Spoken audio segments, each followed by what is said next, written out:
बड़ा risk coverage लेना है तो टर्म प्लान करना पड़ेगा।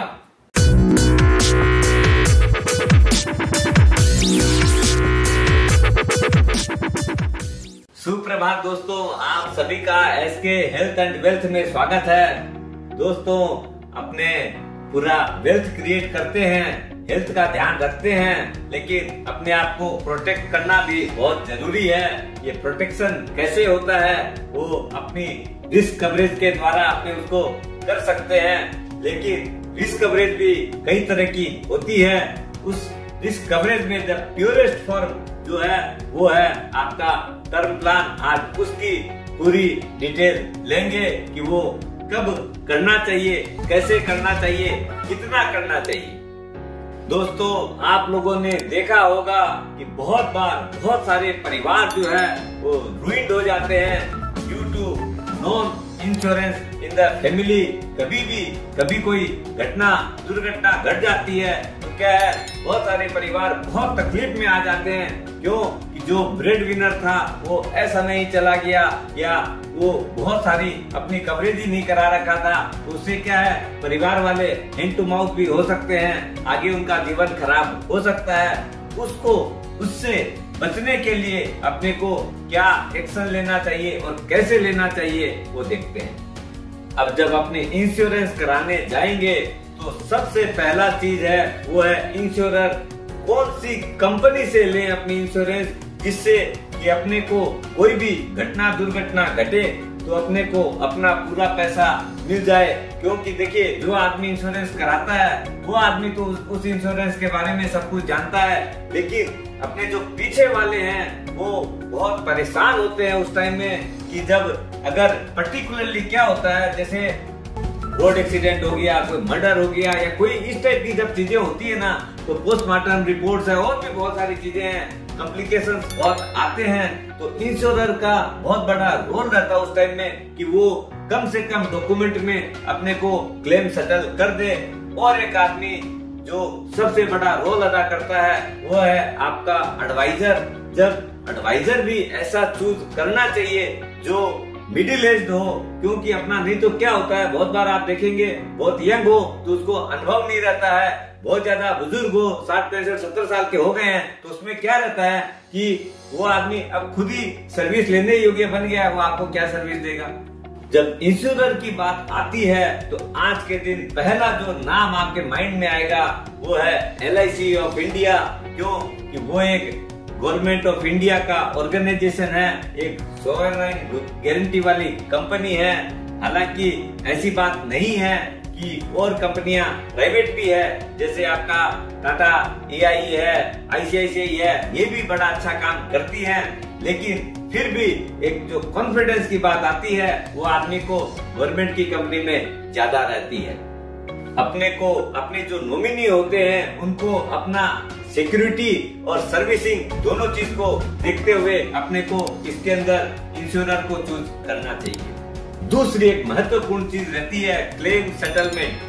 देखिए दोस्तों, अभी LIC का जो है ना क्लेम सेटलमेंट रेशियो जो है 98.6% है। जो 1.4% जो बच गया, मैं आपको बोल सकता हूँ अपने अनुभव के साथ कि ये भी जो है ना, बहुत सारे लोग जो है ना टाइमली पेपर देते नहीं है या कोई भी चीजें हैं वो सप्लाई नहीं करते हैं, क्लेम ही करने नहीं पहुंचते हैं, इसलिए वो क्लेम हो सकता है रुक रखा होगा। अदरवाइज क्या है कि यहाँ पर जो है मोर और लेस आप ये कह सकते हैं या मन में विश्वास रख सकते हैं कि आपका क्लेम नहीं अटकेगा। प्राइवेट कंपनियां भी क्लेम सेटल करती है, ऐसा बात नहीं है। जो भी कंपनियां 95% से ऊपर जिनका क्लेम सेटलमेंट रेशियो है, वहाँ पर ऐसे भी कोई विशेष वाली बात नहीं है, आदमी वहाँ पर भी अपना ऑप्शन एक्सरसाइज कर सकता है। दोस्तों, आफ्टर कोविड सेकेंड लहर आने के बाद में आपने देखा होगा जो री इंश्योरर जो है उन लोगों ने 25%, 40% तक की प्रीमियम का इंक्रीज किया है, पर्टिकुलरली टर्म प्लान में, क्योंकि बहुत सारे क्लेम हुए थे इस पीरियड के अंदर। अब क्या है, उन लोग की सस्टेनेबिलिटी का एक क्वेश्चन आ जा रहा था। इस मामले में अभी तक LIC ने कोई प्रीमियम इंक्रीज नहीं किया है, they are still selling at old prices. अब आता है रिस्क फैक्टर या प्रीमियम क्या क्या कैलकुलेशन होता है और कैसे होता है। उसके अंदर सबसे बड़ी चीज जो होती है वो है आपकी क्या एज है, किस टाइम में आप एंट्री ले रहे हो, और आपकी मेडिकल कंडीशन क्या है, कोई प्री एग्जिस्टिंग डिजीज तो नहीं है ना। और एक थर्ड और जो बहुत ही महत्वपूर्ण चीज हो रखी है वो है लाइफस्टाइल कैसी है आपकी। आप स्मोकर हैं, नॉन स्मोकर हैं, अल्कोहलिक हैं कि नहीं है, आपका और भी कोई रोग है कि नहीं है, ये भी एक बहुत बड़ा इश्यू रहता है प्रीमियम डिटर्मिनेशन में। ये सब जानते हैं। Early to start is the best thing. जितनी उम्र कम है उतनी ही प्रीमियम कम लगती है और उतना ही जल्दी इंश्योरेंस कंपनी भी इंश्योरेंस देती है। एडुकेशन भी एक बहुत बड़ा फैक्टर आता है। जो आदमी प्रोफेशनली क्वालिफाइड है वहां पर क्या है, बहुत आराम से इंश्योरेंस देती है कंपनी। और आजकल क्या है, आपकी जितनी कमाई है आप मोटा मोटा समझ के चलिए कि जितनी एज कम है तो 20-25 टाइम तक भी आपको इंश्योरेंस रिस्क कवरेज मिल सकती है। जैसे जैसे उम्र बढ़ती है वैसे वैसे प्रीमियम भी बढ़ती है और आपको जो है number of times of your annual income भी कम होता जाता है।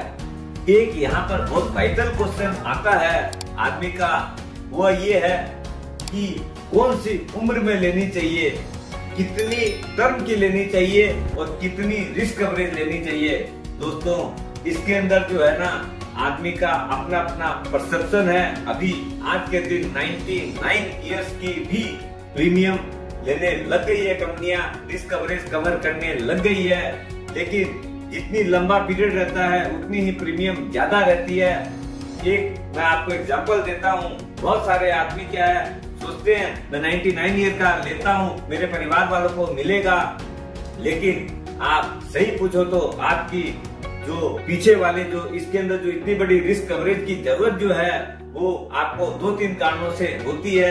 एक तो आपका समझ लो होम लोन या बिजनेस लोन जो है, अगर आप जब तक नहीं चुकाते हो तब तक क्या एक बड़ा रुपया आ जाए तो वहां से परिवार वालों के ऊपर वजन नहीं आता है, वो पेमेंट कर सकते हैं। दूसरा, आपके जो बच्चे हैं जब तक आपके ऊपर डिपेंडेंट हैं तब तक आपकी उनके प्रति एक बहुत बड़ी जिम्मेदारी है। जब बच्चे बड़े हो जाते हैं, अपने सेल्फ डिपेंडेंट हो जाते हैं, तो फिर आपको रिस्क कवरेज की उतनी आवश्यकता पड़ती ही नहीं है।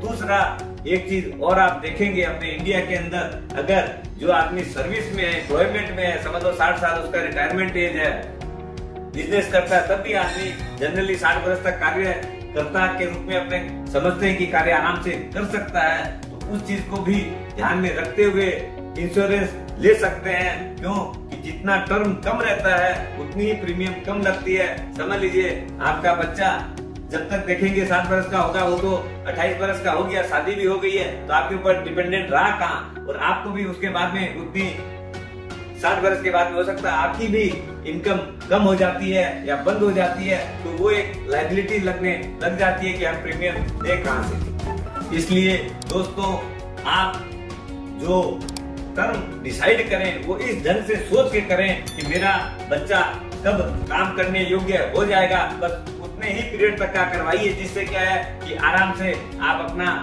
आपके ऊपर बर्डन नहीं आए, नहीं तो आपको प्रीमियम देते रहना पड़ेगा, हो सकता है आपकी इनकम भी बंद हो गई।